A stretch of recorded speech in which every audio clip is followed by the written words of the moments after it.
10월 5일 월요일 가정예배 함께 하시는 여러분 모두에게 하나님께서 복을 주시되 많은 사람들에게 희망과 용기를 주는 사람, 세상을 따뜻하게 하는 사람이 되시기를 예수님 이름으로 축복합니다.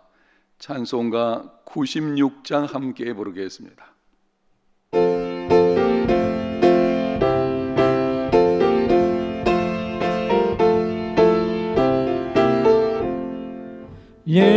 예수님은 누구신가?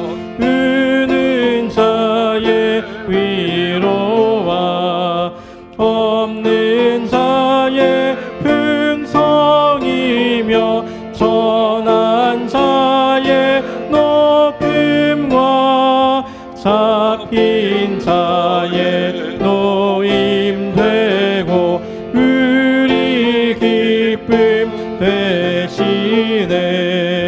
예수님은 누구신가?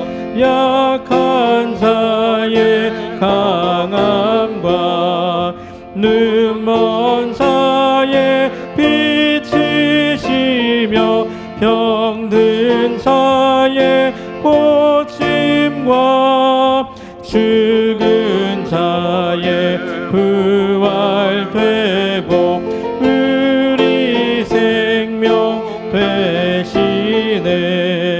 예수님은 누구신가? 추한 자의 정함과 죽을 자의 생명이며 죄인들의 중보와 멸망자의 구원되고 우리 평화 되시네. 예수님은 누구신가? 온 교회의 머리와 온 세상의 구주시며 모든 왕의 왕이요 심판하실 주님 되고 우리 영광 되시네.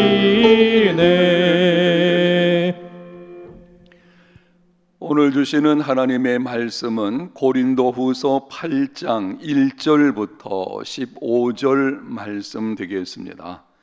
내용이 길기 때문에 9절까지만 읽어드립니다. 형제들아, 하나님께서 마게도냐 교회들에게 주신 은혜를 우리가 너희에게 알리노니 환난의 많은 시련 가운데서 그들의 넘치는 기쁨과 극심한 가난이 그들의 풍성한 연보를 넘치도록 하게 하였느니라. 내가 증언하노니 그들이 힘대로 할 뿐 아니라 힘에 지나도록 자원하여 이 은혜와 성도 섬기는 일에 참여함에 대하여 우리에게 간절히 구하니 우리가 바라던 것뿐 아니라 그들이 먼저 자신을 주께 드리고 또 하나님의 뜻을 따라 우리에게 주었도다. 그러므로 우리가 디도를 권하여 그가 이미 너희 가운데서 시작하였은즉 이 은혜를 그대로 성취하게 하라 하였노라. 오직 너희는 믿음과 말과 지식과 모든 간절함과 우리를 사랑하는 이 모든 일에 풍성한 것 같이 이 은혜에도 풍성하게 할지니라. 내가 명령으로 하는 말이 아니요 오직 다른 이들의 간절함을 가지고 너희의 사랑의 진실함을 증명하고자 함이로다. 우리 주 예수 그리스도의 은혜를 너희가 알거니와 부요하신 이로서 너희를 위하여 가난하게 되심은 그의 가난함으로 말미암아 너희를 부요하게 하려 하심이라. 아멘. 오늘은 너희가 부요하게 되도록 라는 제목으로 말씀드리겠습니다. 우리가 읽은 본문 9절에 이렇게 말씀합니다. 9절 말씀을 제가 다시 한번 읽어드립니다. 우리 주 예수 그리스도의 은혜를 너희가 알거니와 부요하신 이로서 너희를 위하여 가난하게 되심은 그의 가난함으로 말미암아 너희를 부요하게 하려 하심이라. 예수 그리스도는 아버지 하나님과 함께 천지 만물을 창조하신 성자 하나님이십니다. 하늘과 땅에 속한 모든 것을 소유하신 분이십니다. 그토록 전능하시고 부요하신 분이 가난한 자의 모양으로 이 땅에 오셨습니다. 가난한 목소의 가정에서 탄생하셨습니다. 냄새나는 마구간에서 태어나 강보에 쌓여 마을 구유에 누이셨습니다. 물로 포도주를 만드시고 보리떡 5개와 물고기 2마리로 남자 장정만 5,000명 이상을 먹이시는 분이시지만 자신을 위해서는 조금도 능력을 행하시지 않았습니다. 평생 가난하게 사셨습니다. 이유가 무엇입니까? 하늘과 땅과 그 속에 있는 모든 것의 소유주가 되시는 분이 이렇게 가난한 자의 모양으로 오시고 가난한 자로 사신 이유가 무엇입니까? 9절 하반절을 다시 봅니다. 그의 가난함으로 말미암아 너희를 부요하게 하려 하심이라. 우리를 부요하게 하시려는 것입니다. 죄로 인해 절대 빈곤 가운데 있는 우리에게 참된 부요를 주시려는 것입니다. 죄로 인해 모든 인간은 절대 빈곤에 처하게 되었습니다. 많은 것을 소유하고 있으면서도 만족할 줄 모르는 물질적 측면의 정신적인 빈곤함, 자신의 어떤 재능과 수고와 노력으로도 구원에 이를 수 없는 영적인 빈곤함, 이것이 절대 빈곤입니다. 이러한 절대 빈곤 가운데 있는 우리에게 참된 부요함을 주시려고 부요하신 하나님의 아들이 가난한 자의 모양으로 이 땅에 오셨습니다. 오해하지 마십시오. 우리를 부요하게 하기 위해 오셨다는 것은 물질적인 복을 말하는 것이 아닙니다. 이 말씀을 물질적으로 해석하여 재물의 많고 적음으로 믿음의 정도를 말하는 사람들이 있습니다. 예수님을 믿고 많은 재물을 얻으면 1등 신자라 하고 그렇지 못하면 2등 신자라고 말하는 사람들이 있습니다. 아주 잘못된 것입니다. 심지어 가난을 저주로 생각하는 자들도 있습니다. 가계 저주론자들입니다. 가계 흐르는 저주를 끊어라 라고 말을 합니다. 잘못된 것입니다. 가난은 불편한 것일 뿐이지 저주가 아닙니다. 가난이 2등 신자요 가난이 저주라면 예수님께서 가난한 자의 모양으로 오시지 않으셨을 것입니다. 재물의 많고 적음으로 하나님의 축복을 판단하지 마십시오. 세상에는 물질적으로 가난하지만 실상은 부요한 자가 있고 물질적으로 부요하지만 실상은 가난한 자가 있습니다. 신약성경 요한계시록을 보면 예수님께서 소아시아 7교회에 보내는 편지가 있습니다. 서머나 교회를 향해서 이렇게 말씀하셨습니다. 내가 내 환난과 궁핍을 알거니와 실상은 내가 부요한 자니라. 서머나 교회 성도들은 예수님을 믿는 믿음 때문에 재산을 빼앗기고 사업의 불이익을 당했습니다. 환난과 궁핍 가운데 있었습니다. 그런데 예수님께서 말씀하셨습니다. 내가 내 환난과 궁핍을 알거니와 실상은 내가 부요한 자니라. 서머나 교회 성도들 물질적으로 가난했지만 실상은 부요한 자들이었습니다. 라오디게아 교회를 향해서는 이렇게 말씀하셨습니다. 요한계시록 3장 17절입니다.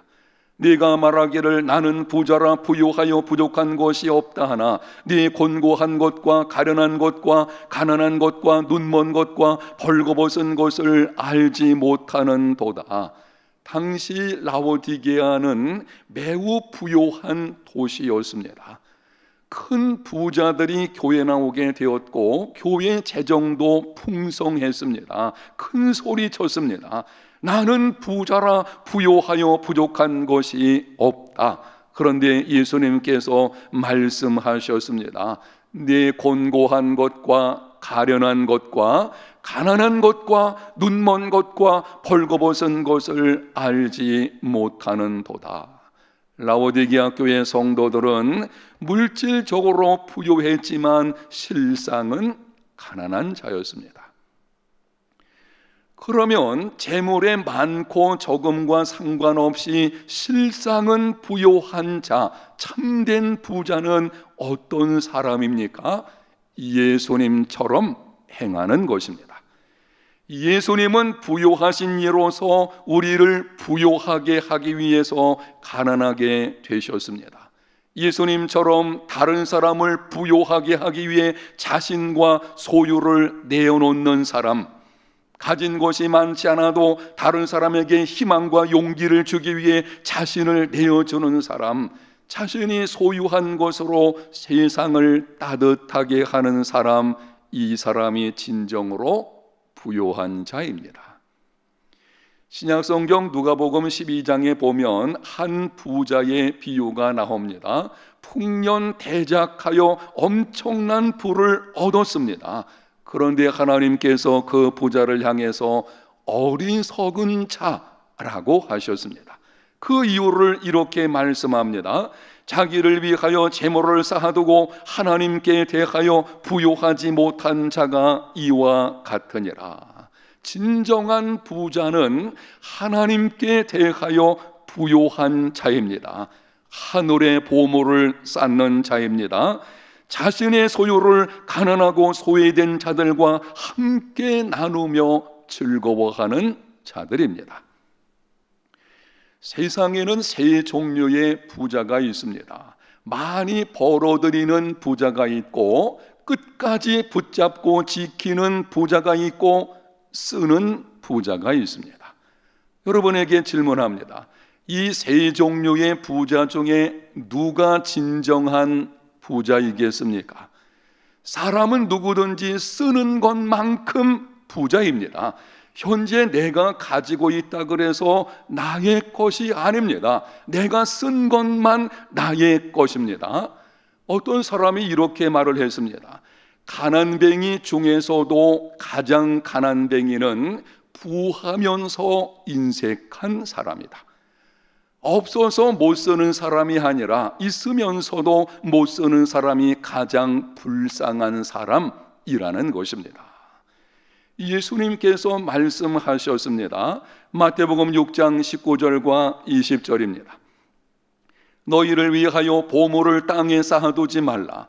거기는 좀과 동록이 해하며 도둑이 구멍을 뚫고 도둑질하느니라. 오직 너희를 위하여 보물을 하늘에 쌓아두라. 거기는 좀이나 동록이 해하지 못하며 도둑이 구멍을 뚫지도 못하고 도둑질도 못하느니라. 재물을 땅에 쌓아두려 하지 마십시오. 재물은 목적이 아니라 수단입니다. 재물이 썩고 좀먹고 녹슬지 않게 하려면 하늘에 쌓아두어야 합니다. 하나님께서 기억하시는 재물이 되어야 합니다. 하나님이 기억하시는 재물은 어떤 것입니까? 잠언 19장 17절 가난한 자를 불쌍히 여기는 것은 여호와께 구워 드리는 것이니 그의 선행을 그에게 갚아 주시리라. 가난한 자들에게 나누어 준 재물은 하나님께서 자신이 꾼 돈처럼 여겨 주십니다. 그 선행을 반드시 기억하시고 갚아 주십니다. 세 가지 방법으로 갚아 주시는 것을 보게 됩니다. 첫 번째는 도움받는 사람의 인생을 새롭게 세워주심으로 갚아주십니다. 당장은 그 결과가 나타나지 않더라도 어떤 결정적인 순간에 그 사람의 인생을 새롭게 합니다. 내가 어떤 사람에게 나누어 주었을 때에, 선행을 베풀었을 때에 그 선행이 당장 그 사람에게 어떤 변화로 나타나지 않을 수도 있습니다. 중요한 것은 결코 헛되지 않습니다. 어떤 결정적인 순간에 그 사람이 새롭게 세워지는 일이 일어나게 됩니다. 두 번째는 행복한 삶이 되게 하심으로 갚아주십니다. 영국 속담에 이런 말이 있습니다. 하루 동안 행복하기 원하면 이발을 하라. 한 주간 행복하기 원하면 여행을 떠나라. 한 달 행복하기 원하면 새로운 집을 사라. 1년 동안 행복하기 원하면 결혼을 하라. 그리고 일생 동안 행복하기 원하면 이웃을 섬기는 자가 되라. 행복이 있습니다. 셋째는 장차 하나님 앞에서 천국 상급을 주심으로 갚아주십니다. 심은 대로 거두게 됩니다. 선한 일을 많이 심으면 영원한 나라에서도 거두게 됩니다. 사랑하는 성도 여러분, 여러분의 하늘 창고의 상태는 어떻습니까? 장차 우리는 하나님 앞에 가게 될 것입니다. 그때에 하늘 창고에 우리의 상태는 어떠해야 하겠습니까? 부유하신 자로서 가난한 자의 모양으로 오신 예수님처럼 행하는 이것이 성육신 정신이요, 여기에 참된 부유함이 있다는 것을 기억하시고 이러한 삶이 다 되시기를 예수님 이름으로 축복합니다. 하나님 아버지 감사합니다. 진정으로 부유한 것이 어떤 것인지, 하나님이 기억하시는 재물이 무엇인지를 깨닫게 하셨사오니 성령님 도와주셔서 이제는 깨달은 대로, 알고 있는 대로 행하는 우리들의 삶이 되게 하여 주시옵소서. 오늘 하루 동안 우리 해운대 제일교회 모든 성도들 있는 그곳에서 하나님이 함께 하시고 도우시는 것을 경험하는 복된 삶이 되게 해 주시기를 원합니다. 예수님 이름으로 기도합니다. 아멘.